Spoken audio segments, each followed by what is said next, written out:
are you? But if I got sea-level material, you're getting a B out of me. There was a machine in the water that was gonna grab her and pull her under. The facial expressions are too big. That is some amazing technical skills right there. A little distracted by the in the beginning, maybe it's just a me thing. Fake versus real acting. That's what we're gonna be looking at today. There's a lot of different clips that we have. We're gonna talk about it, we're gonna react, and ultimately, we're gonna have fun. So without further ado, let's get into it. That was before. Wait, so I was a bet? No. No, I was a bet. He's dead. He's dead. Who are you? You know what I did? Now, what a powerful collection of scenes to go and put together. So what are my actual thoughts on this? We'll keep it brief, we'll keep it quick, but let's understand something. Those scenes are not all the same. With the first scene with Addison Rae, is she or the other guy gonna go and win an Oscar from their performance? No, they're not. But we also have to realize that their movie, their scene, is completely different than the other scenes that we saw. We can't compare them. It's like trying to compare a Toyota and a Ferrari together. It's just not the same. So here's the example of this. Their scene there, it's a couple breaking up, no longer gonna be in a relationship with each other. Okay, that's sad. Could the emotions be a little bigger? Sure. But let's compare their scene to some of the other scenes. So one of the scenes with Andrew Garfield, he's seen his dad again for the first time after 15 to 18 years where he thought he was dead.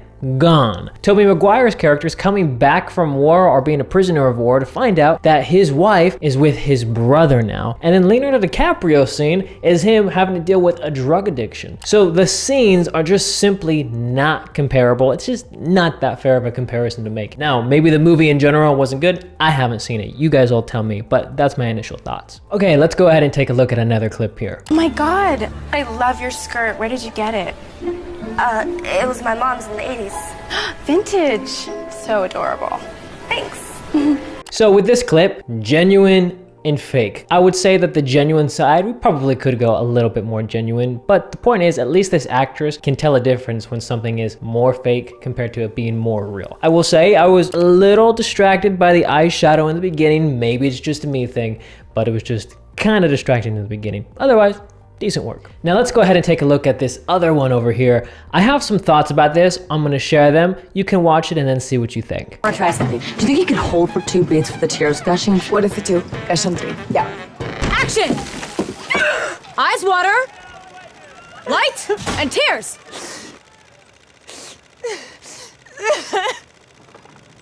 Cut. I'm Nellie Leroy. So we going again? So here's what I'll say about this. If that actress was truly able to go and just bring up those tears right off the bat, that is some amazing technical skills right there. Because even with Margot Robbie, you don't get to see her without tears, and then with tears, the camera pans and her eyes are already glistening. She's ready for it. Maybe she emotionally got there, maybe they used a cry stick, whatever it is, the audience, we believe it, we see it. Here's the thing though, I question this performance only because if you actually watch the video, it kind of looks like for the girl that the eyes just all of a sudden appeared with water at the exact same level. And then when the tear rolls down the face, it all of a sudden disappears before she even has a chance to wipe it away. So to me, it comes across as being a little bit more of something that happened maybe during the editing process. There was a little fun, some play in there. You'll be surprised how many of these types of videos are actually on YouTube or on TikTok or on Instagram. I think that this trend actually started to get pretty big in the TikTok world. So it's really interesting to see that. This one here, I believe, is from TikTok, which is being fake. So can you spot it when you're watching it? I'll tell you what I think. Let me know what you think down in the comment section down below. Oh my God, I love your skirt. Where did you get it? It was my mom's in the 80s. Vintage. So adorable. Thanks. Cool, so do you have a selection on which one you think is the real one and which one is the fake one? To me, the fake one comes across as the one that's on the right side, only because the facial expressions are too big. We don't typically go and have our facial expressions in real life and get that big. So now this one is gonna be about times that actors weren't actually acting. There's so many different stories about this with many different actors. There's gonna be 3 in this one, so let's just watch it and you'll get my whole commentary on it. Times actors weren't actually acting. In Elf, Buddy the Elf had to test out Jack in the Boxes, which he's actually terrified of because they jump and scare him. And believe it or not, his reaction was actually genuine. And that's because he had no idea when it was gonna jump out. That's because the director of the movie had a remote and it would randomly jump out and scare him. In the movie Jaws, they decided— That's pretty smart, actually. Sometimes when you're acting, the whole thing of being spontaneous can sometimes be taken away when you know exactly when something's gonna happen. So the fact that they were smart enough to go and say, you know what? Let's go ahead and actually make it random. Let's not let Will Ferrell know when the con is gonna go and pop out of the box.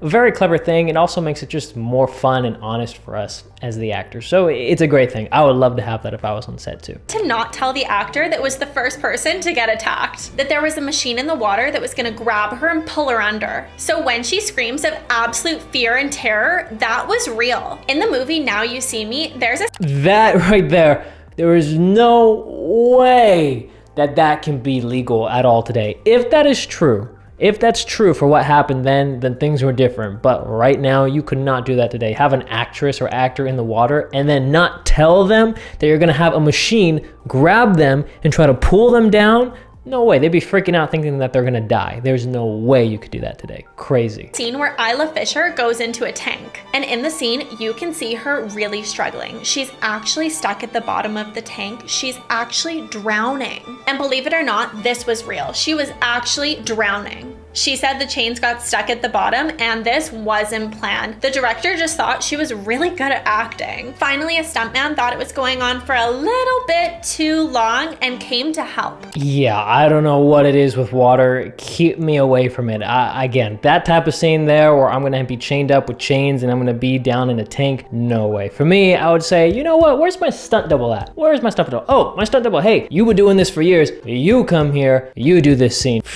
Too easy to mess up. Too many things could go wrong. Yeah, you're not gonna catch me doing a scene like that in the water. So now we got two more clips here that we're gonna watch with Bryan Cranston. One of them I put in there because it's just so important to listen to as an actor, and the other one is just really interesting. So we're gonna start off with the interesting one first. Man, you have a scary face, and I don't know how you do it. No emotion whatsoever. I have a scary face, period. So if, for instance, okay, if I'm looking at this camera, no emotion whatsoever, the thing that you read is fear. It's terrifying. Yeah. Does that work for everybody? It works for, well, when you look in no emotion whatsoever, completely devoid of I sense a bit of sadness. that you wet yourself. Yeah. Andy, let's see yours. No emotion at all. You look angry. You look like an angry principal. You're goddamn right I am. Aaron, Where am I looking? Okay. Aaron, what was this? No emotion.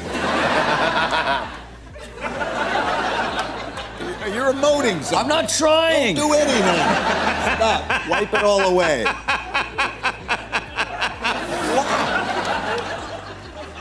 Oh, that's sweet. Look at that. Just a really interesting point to look at and think about. When we do nothing with our face, when our face is just resting, what does it rest at? Not everybody's is the same. I actually think it was different amongst all four people here. And sometimes as an actor, it's just interesting to just kind of record yourself, look back and kind of say, hey, what does it look like when my face just rests? Now, our last Bryan Cranston clip is gonna be this one right here. So let's check it out. I will always say this because an actor gets inspired through great writing. And an actor can only perform so much. If an actor got B-level material, working at his or her best, I do believe I could get it up a grade level. But if I got C-level material, you're getting a B out of me. That's as far as you can go. This point is so true, more true than you probably even realize. Because when we're making a movie or a television show, it's a whole symphony coming together to create these projects. Meaning you got a director, you got an actor, you got a writer, you got a cinematographer, you got all these people working together to create this amazing project. Now, if just one of those people aren't doing their job properly or they're just not as good as other people out there, it can bring a project down. So if you do have a writer and the writing's not very good, it's at that C level, what Bryan Cranston is saying here is completely true. It's very hard to go and make a C level script up to a level A performance, but maybe you could go and take it up to a B. There's only so much you can do. So I hope you all liked this video. I hope you enjoyed it, had some fun. Hope you also learned some stuff about acting along the way. If you want to be up to date on all of our videos, we're doing 2 videos a week now. Make sure you also give this video a thumbs up, subscribe to the channel. You'll always be up to date with everything. And if you're interested in our 10-hour acting masterclass, our 2.0 version to really increase your acting, bring it to the next level, that's always going to be down in the description down below and also in the comment section. And if you like this video, then you're really going to go and enjoy this video right here. So go give it a peek.